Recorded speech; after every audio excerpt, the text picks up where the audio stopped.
তো আজ তোমাদের নিউট্রি গ্লো ব্লিচটা আমি করে দেখাচ্ছি। তো এখানে আমি 2 চামচ মতো ব্লিচের ক্রিমটা নিয়েছিলাম, তোমরা 1.5 চামচ মতো নেবে, কারণ আমার একটু নষ্টও হয়েছে।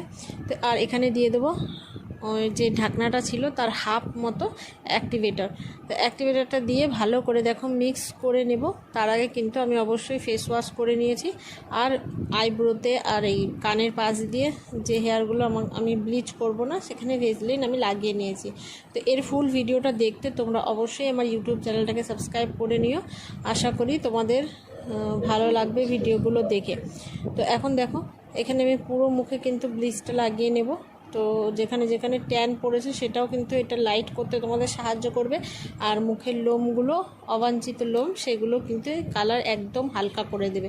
তো আমি যেহেতু ফেসে শেভিং করি তো আমার একদমই কম আছে, কিন্তু আমি অনেক দিন হয়ে গেল ব্লিচটা করি না।